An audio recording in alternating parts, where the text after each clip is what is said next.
इंसान तो बहुत देखे ना अपने अपने अभी तक के सफ़र में। लेकिन एक बात यह है कि इंसान कोई भी हो, एक समय पे आके धोखा देता है। अब तो हर समय ऐसा लगता है कि शायद कहीं ना कहीं से राम जी या भोलेनाथ फिर आएंगे, फिर कोई चमत्कार कर जाएंगे। फाइनली हम वृंदावन पहुंच गए। इस बात की बहुत खुशी है बांके बिहारी जी से कि बहुत बहुत धन्यवाद कि आपने हमें यहाँ तक आने की शक्ति दी। पर ऐसा ना हो कि मुंह में कुछ और है, करनी में कुछ और है, तो भगवान ऐसे लोगों की तो सुनना ही ना। राधे राधे। मैं हूँ सौरभ।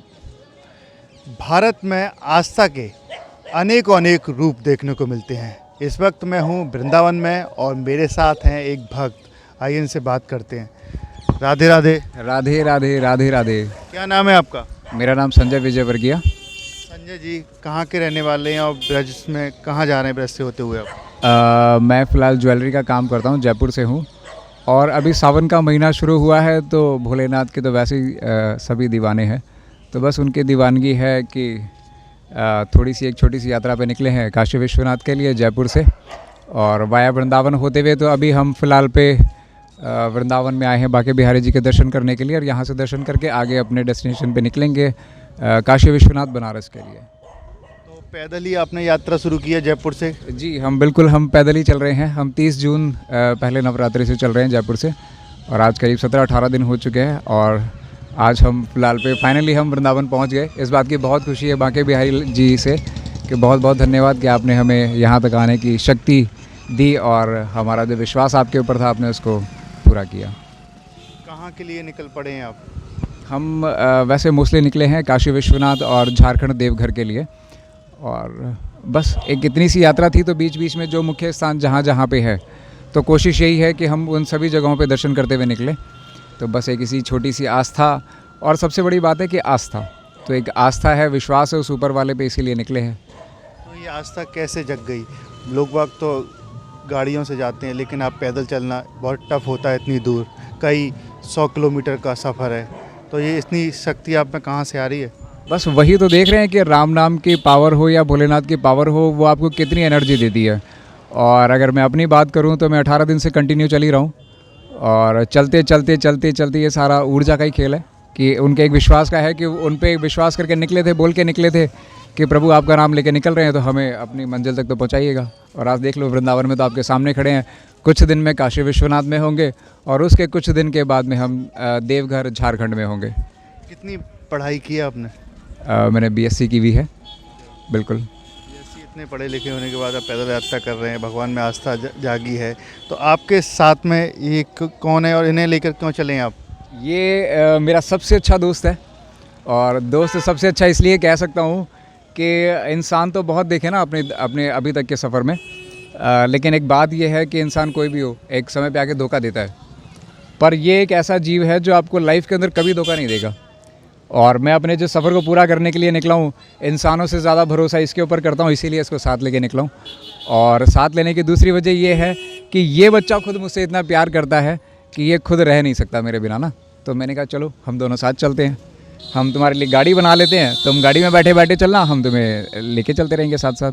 हम ये गाड़ी बनाई है? नहीं, ये हमने मिस्त्री से बनवाई है, एक खाती से। अपने राजगढ़ के पास में एक टहला तालाब करके जगह है, वहाँ के पूर्व सरपंच ने हमें बहुत सहयोग दिया, जय किशन जी करके, उन्होंने बहुत सहयोग दिया, तब जाके ये गाड़ी तैयार हो पाई इसके लिए, और ये अपना सफ़र पूरा यहाँ पे वृंदावन में आके फ़िलहाल पे कर रहा है। तो आपने क्यों सोचा कि इनको ही साथ ले जाना चाहिए?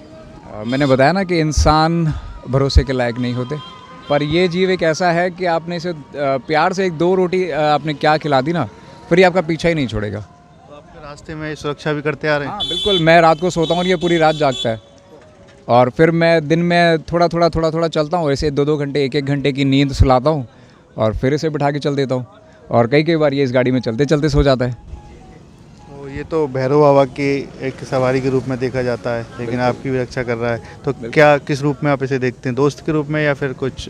बिल्कुल, सबसे पहली चीज़ तो ये दोस्ती है, और दूसरा कि हाँ, भैरव जी से अगर आप बात बता रहे हैं तो भैरव जी कोतवाल हैं, और हर चोर को तो कुत्ते से डर लगता ही लगता है, क्योंकि ये कोतवाल है, और डरना भी चाहिए ना चोरों को। तो जो अपनी सोच के अंदर गलत नियति रखते हैं वो पास ही नहीं आते इसके, और इसीलिए ये साथ है कि ये मेरा ध्यान रखेगा, मैं इसका ध्यान रखूँगा, क्योंकि सफ़र बहुत लंबा है। तो जीवन में आपके में कोई चमत्कार हुआ हो ईश्वर का? हाँ बिल्कुल, एक नहीं सैकड़ों। मतलब अब तो हर समय ऐसा लगता है कि शायद कहीं ना कहीं से राम जी या भोलेनाथ फिर आएंगे, फिर कोई चमत्कार कर जाएंगे, फिर आएंगे, फिर कोई चमत्कार कर जाएंगे। और चमत्कारों की हद इतनी हो चुकी ना अब कि मतलब कहें कि जैसा इसका विश्वास मेरे पे है तो मेरा विश्वास सिर्फ उसके ऊपर है। तो इस यात्रा के दौरान अब मंदिरों में जगह जाएंगे जी। विश्वनाथ मंदिर जाएंगे तो क्या मांगेंगे भगवान से? हम तो यही कहते हैं कि भैया भगवान सभी का भला करना, लेकिन भला सिर्फ उन्हीं का करना जो सच में भला सोचते हो किसी दूसरे का। पर ऐसा ना हो कि मुंह में कुछ और है, करनी में कुछ और है, तो भगवान ऐसे लोगों की तो सुनना ही ना, वो ज़्यादा बढ़िया है। रास्ते में भोजन की व्यवस्था कैसे हो ये रही सब है? राम जी करवाते हैं। मैंने कहा ना चमत्कार, अगर मैं आपको पूरी 18 दिन की एक हिस्ट्री बताता हूँ तो मैंने कहा ना कि राम जी का नाम लेके निकला था और कुछ इंसिडेंट्स भी ऐसे हुए मेरे साथ में कि वहाँ पे जो बंदे मेरी हेल्प करने के लिए आए, कोइंसिडेंस का नाम ही था सिया राम।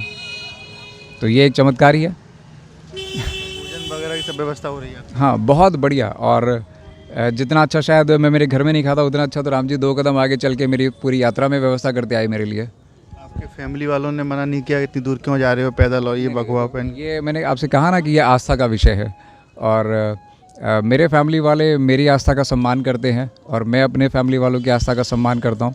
उन्होंने ये भी यही कहा है कि कुछ भी करो पर कुछ भी ऐसा ना करना जिससे किसी का नुकसान हो, और मेरे हिसाब से मेरी इस आस्था से तो किसी का नुकसान नहीं है। लेकिन अभी पथ जारी रहे, कितने दिनों में ये सफ़र पूरा हो पाएगा? हम कोशिश में तो हैं कि 2 महीने में हो जाए पूरा, और अभी फ़िलहाल पे 18 दिन हो चुके हैं तो 1 महीना 12 दिन और करीब हमारे पास में है। मोटी मोटी कितने किलोमीटर का सफ़र है ये? ये करीब 1300-1400 किलोमीटर। चल पाएंगे इतना पैदल?